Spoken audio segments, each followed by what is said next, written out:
Now next we are going to discuss is Lefort 2 fracture. Other name of Lefort 2 fracture is pyramidal fracture or subzygomatic fracture. It is named as pyramidal fracture because the fracture resembles like a pyramid. This is a pyramid and the fracture resembles the pyramid.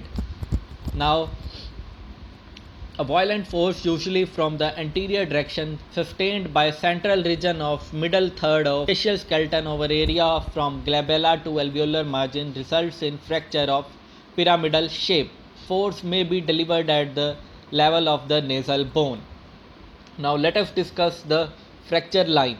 The fracture line runs below the frontonasal suture from the thin middle area of the nasal bone down on the other side, crossing the frontal process of the maxilla and passing anteriorly across the lacrimal bone, immediately anterior to the nasolacrimal canal.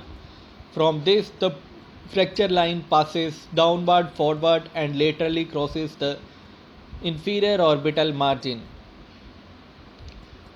of the zygomatic-maxillary suture. It may or may not involve the infraorbital foramen.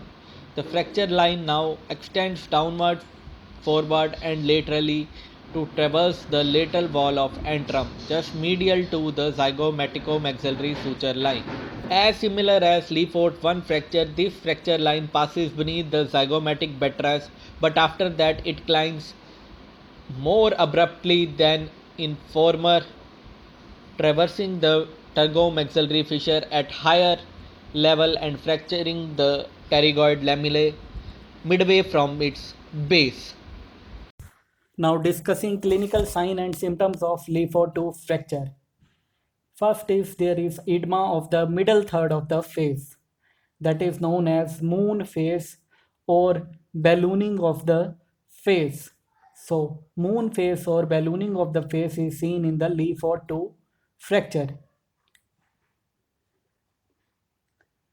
Presence of bilateral circumorbital edema and ecchymosis is seen.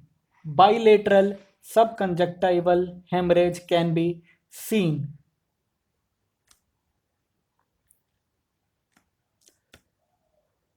Now remember, if there is impaction of fragment against the cranial base, then shortening of face with anterior open bite is seen.